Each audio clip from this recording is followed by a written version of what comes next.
Käbir avtologlar wa diňe adam daşaya.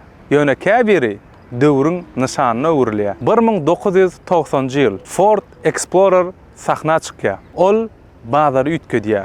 Offroad düşünjesini, maşgaly syýahatyny we erkinligi täze derejäge göterýär. Şu güne çenli 6 nesili önürli we milyonlarça avtolog satylyp dolanşa goý berli we 100 miňlerçe ýollar geçdi we 100 miňlerçe hekaýalar, ýatlamalar galdy. Explorer ýöne bir ulag bolmady. Ol medeniýetiň bir bölegine öwrildi. Ine häzirki gün täze 2025-nji ýylda önürlen Ford Explorer ST.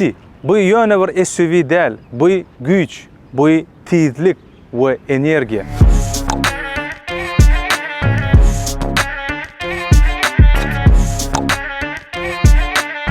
Twin turbo V6 3 litrlik hareketlendirici, 400'den gowrak at güýji. Bu Explorer ST. Ullakan radiator reşotkasy we markanyň nyşany ST. Sport aksentlary onuň görnüşini güýçlendirýär. Dizayn has keskitli çyzyklar bilen has ýeti. Täze LED çıralar. Ol diňe güýçli ýagtylyk bermek bilen çäklenmeýär. Explorer üçin aýratyn ýagtylyk stil döredýär. Kapodyň güýçli çyzyklary, 21 düýmlük sport diskalar aýratyn nyşany bilen, sport spoilery we goşa wyhlyp turbolary. Hemme zat bu ulagyň hereket üçin döredilendigini görkezýär. Explorer ST görnüşi bilen güýçli, sport we anamly duýgular. Bu ýerde tötenlik ýok. Her detal sport we stili birleşdirmek üçin döredilen. Netijede öňümizde diňe bir ulag däl, ýok, öňümizde ýol üçin taýýarlanan güýçli SUV dur. Ine avtologyň esasy häsiýetnamasy aýratynlyklar barada aýdamyza. Avtologyň beýikligi 1 metr 78 cm, iňi 2 metr we uzunlygy 5 metr we 5 cm. Clearance'i 20 cm-dan gowrak. Avtologyň agramy 2 tonnadan gowrak. 2160 kilogram. Öňkü we iýizki tekerlemizin arasy 3 metr we 2 cm. Elbette ilki bilen bellemeli zat bu täze avtology giýirende elbette avtolog bir zawodyň özüniň bir aýratyn iýsi bar. Hawa. Ine görýän interieriňiz hem sport we hem komfort aňladýar. Ine görýän gyzyl liniýaly dikimliňiz, oturguçda da görýän gyzyl liniýa dikimliňiz bu elbette sportyň alamaty. Elbette bärde avtologyň içinde iň ýokary hili materiallar ulanýan. Oturgucumyzyň ine şu görýän ortasy we arkasy ine şu taýsy zamyş we materiallan edilen we elbette bärde perforasiýaly.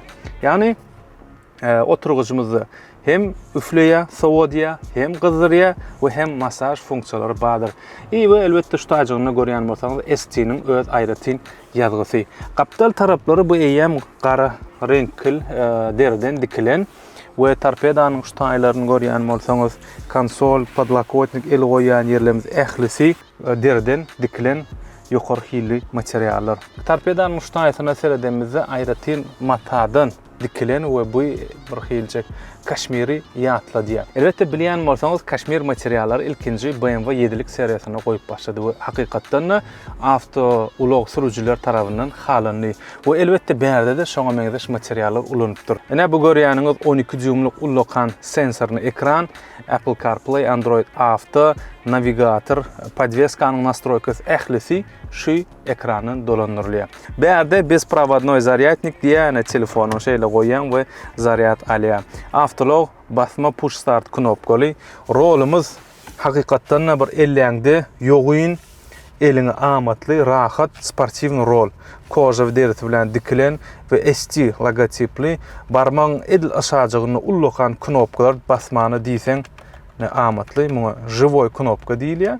Täze köp avtologlarda sensor zat gelýär bilen käbagty ulutýyzyk bilen barýakan basmasy diskomfort döredýär we bärdene живой hakyky knopkalar hassa amatly. Podrulevoy lipistki rolumyzyň aşagyna lipistoklar haçanna sport rejimde özüň sürjek bolsaň mehanika görnüşinde onu elbette podrulevoy lipistki ulanyp bilersiňiz. We ýene de bu avtologda gowy gören zadym elbette şu taýnaky açsak badyr bölümi şonu şeýleje düğmejin basmak arkaly açylýar.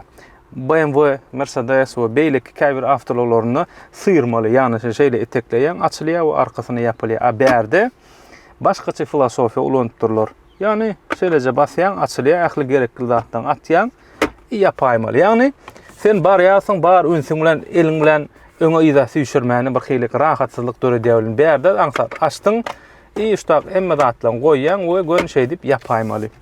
Bu hasy amatly mukadiýan. Transmissiýa korobka передача berde ne şaýba görnüşine skorçak goýulypdyr. Şaýba görnüşine öňe ýyza neutral geçirip bolýar. Elektronny 52 tormuz we sürüş tertibi drive mode. We ýene de bir belläk geçişek zadym bu elbetde oturuşlarymyzy hug seat diýerler inglizçesine ýa-da orusçasyna обнимающий сиденье. Ýani sen uly tizlikde haýsır öwürleňde şu oturguç seni gujoklap saklaýar. We şoň üçin ýani gujoklayan oturguç diýip atlandyrylsa gerek.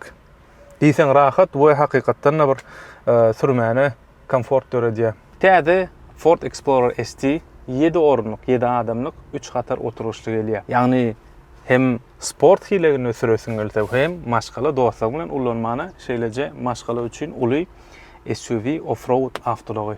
Ene bolsa gelin içinin giýinişligi barada gurrun bereliň. Elbetde adamlar her hilek bolup bilýär, daýaw we hor we uzyny we gysgasy bar diýen ýaly. Mene boyum 1,85 cm. Men şeýle oturamda özüme rahatna, elimiň duruşuna üns beriň.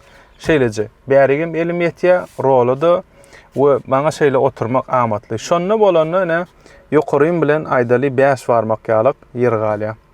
We öňüm ayağım tarpeda çenli, berde de 5 barmak ýaly yer bar. Maňa şeýle oturup sürmek rahatly. Inni oturgucumuzy gozgulman şu halatda ýyzyk setere geçip, ýyzynda näme hilek yer galýar, onuň size elbetde görkezeliň. Ine berde hakykatdan giýinişlik ikinji seter oturgucumuzy öňe ine maksimal öňe süremizde şular ýalyk oturup bolýar we şonda da şu taýda aýdaly 3 barmak ýalyk yer galýar. Beýikligimiz helki belleşimiz ýaly 4 barmak, 5 barmak yer bardyr. Ine ýyza süreliň. Ine bu da maksimal ýyza süremizde şular ýalyk. Muwan aýtjak bolýanym nämede? Aýtjak bolýanym öňkü oturguç bilen şu taýda diýseň bir 10 barmak ýaly yer galýar. Ýani uly ýola bar ýakaňyz aýdaly iş tapar bilen vilayetlara, owa şähere süreňizde ýyzky ikinji seterde gitmek hem diýseň amatly, sebäbi giň avtolo hakykatdan elbetde bu oturgucumuz hem galyrýas. Bu oturgucumyzyň arkasyny ýatyryp we galdyryp bolýandyr. Berde standart ähde avtololarda boluşýarlyk podstakanik we el goýar ýaly, şular ýaly armrest ýa-da podlakotnik diýilýär. Avtologumuz 3 zonaly klimat kontrol gelýär. Arkada oturýan ýolagçylar üçin özüne gerekli temperaturany özleri şu taýdan düzedip bilýärler. Bu elbetde üns beren bolsaňyz arka oturuşlar hem perforasiýaly gelýär. Onuň manysy çünki arka oturuşlarymyzda hem gyzyrýan funksiýalary bardyr. Indi bolsa ýyzynaky 3-nji setri hem size görkezeliň. Oturguçlarymyzda ýatyrmak üýtgeşik bir kynna. Şu taýjynaky. Ne şeýle süýşürýär, adamlar şeýle 3-nji setre geçýär. Ne görşüňiz ýaly? 3-nji hatar, 3-nji seter oturgucumuz şular ýalyk. Elbetde bärde uly ýaşly adamlar üçin yer has darrak bolýar. Ne görşüňiz ýalyk? Mene. Häzir bu oturgucu hem galdyrsam aýagym şeýlerak bolmaly. Elbetde bu 3-nji seter kiçi ýaşlylar üçin, çağlar üçin niýetlenen. Dostlar, şu taýda belli geçmeli zadymyz biziň Instagramda we Telegramda öz sahypalarymyz bar. Dubaydaky avtologlar, olaryň bahalary bilen tanışmak isteseňiz, şol sahypalarymyza agza bolun. Günnelik täze avtologlary, olaryň bahalary barada şu taýda biz görüň berýäs. Arka bagajymyz barada aýdamyzda bärde de elbetde giýinişlik. Ortalyk bilen aýdamyzda litr hasabyny edil şu taýda 350 litr töwerek yer bar. Egerde oturuşlarymyzy aşağı ýatyrsak, onu elbetde 600 litrden gowrak yer bolýar. We ine şu taýdaky düğmäni basmak arkaly 3-nji seter oturgucumuzy arkaýyn ýatyryp bilýäs. Hatdaky üns berseňiz 2-nji seter oturuşlarymyzy ýatyrsak, hasy giň avtolog. Berde görkezmeli zatlarymyz näme? Elbetde avtologyň özüne howpsuzlyk enjamlary gelýär. Olam ätýaşlyk tekeri we teker çalışmak üçin gurallar ählisi şunun aşağına yerleştirilendir. Arka bagajymyz elbetde düğme arkaly basylýar, elektronny ýapýar we açýar. Ine bolsa ýörüň avtology oturup sürüp dolandyryp göreliň.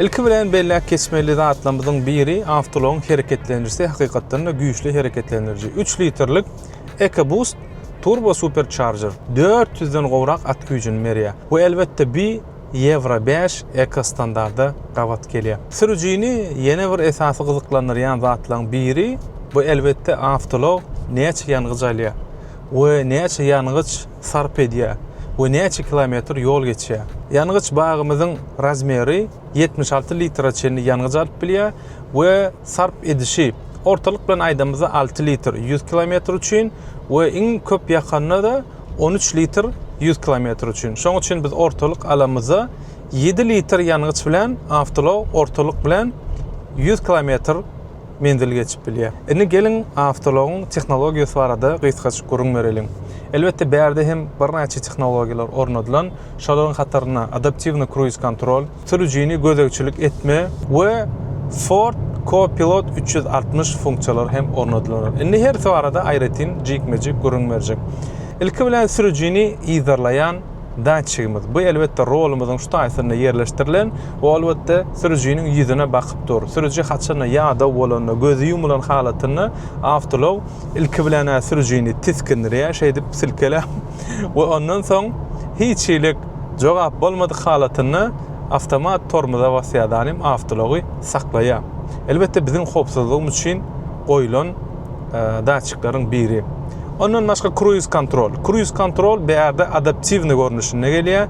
Ýagny aýdaly biz 120 km tezligi saýlasak, öňümüzdäki avtologum 100 km tezlikde barýan bolsa, onu bizim avtologumuz özü avtomat şekilde haýallaýar we öňümüzdäki avtolog ýene-de bagdalanna, elbette bize bu avtolog hem bagdalýar. Ýani avtolog özü akym bilen deňlikde gidýär. Öňümüzdäki avtolog bagdalyk gidende haýallak galanok ýa-da bu avtolog öňümizde haýal bolsa baryp izinden uranok. Şoň üçin adaptiwny cruise kontrol ornadylan. Bu ondan aşary ýene bir peýdali tehnologiýalaryň biri elbette bu liniýany öz ýoluny saklamak. Ýani şol funksiýany biz işledimizde haçan sen ýolun özüň bilmedik halatda çykýan bolsaň, rolumyzyň özü avtomat gönüldip ýene-de öz ýoluny öz liniýaňa salýar.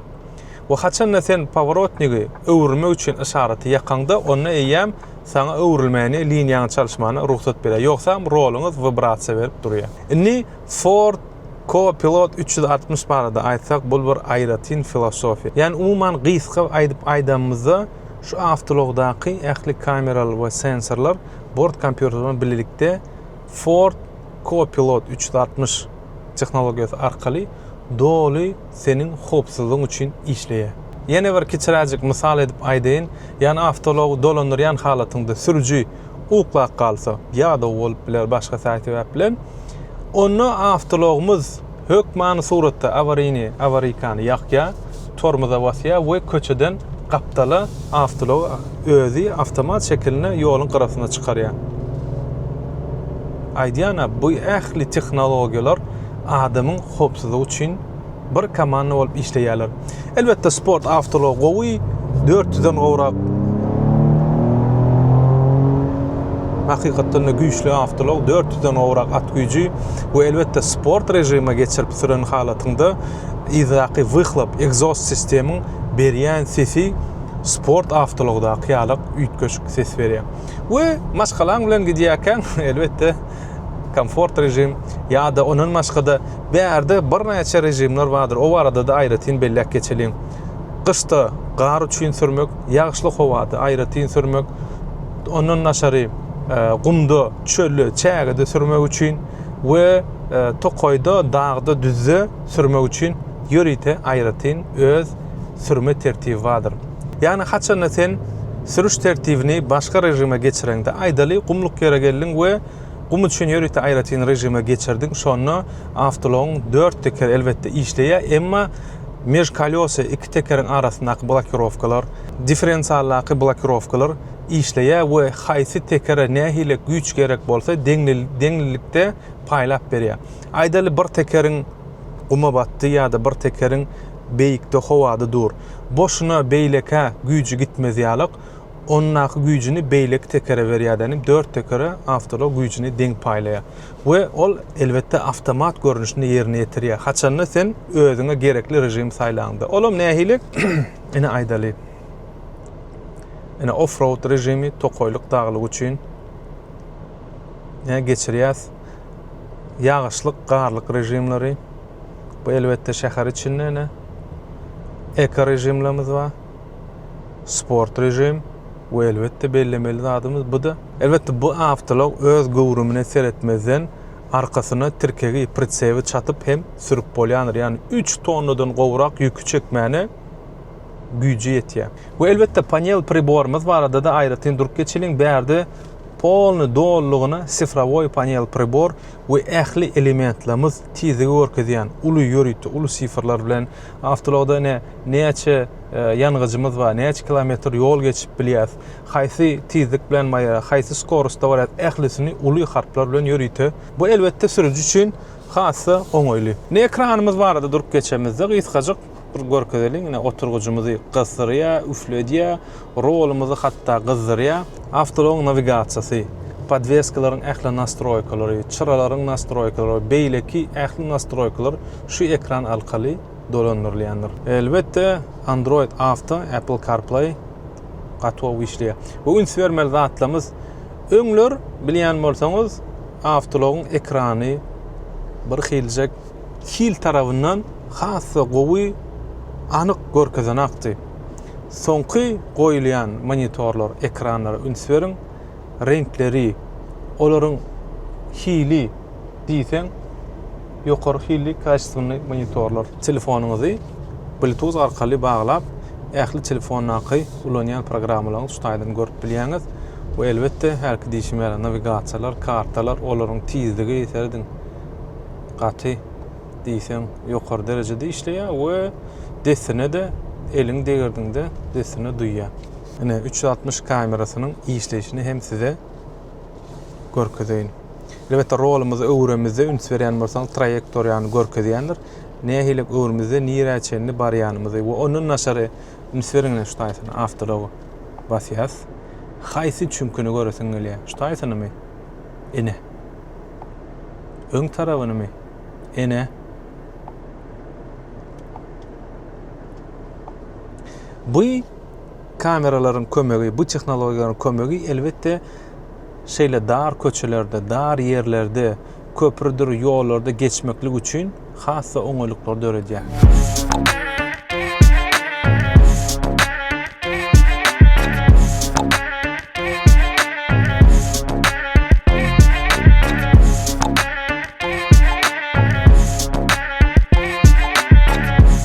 Ne bolsa bu avtologyň konkurentlary barada aýdamyzda Jeep Grand Cherokee ST. Elbetde 475 at güýjüne bagly 8 silindrli hereketlendirici, nollan 100 çenli tizligi 4,5 sekundda alýar. Yeni bir konkurentlaryň biri bu elbetde BMW X5 M50. 523 at güýjü we nollan 100 çenli tizligi 4 sekundda alýar. Emma bahasy ikisi gymmat. Ne bolsa Ford Explorer ST. 400'den gowrak at güýjü elbetde sport avtolog diýsegem bolýar. Bu bahasy ikisi BMW'den beýlik konkurentlerden arzan, amatly, erli sport avtolog.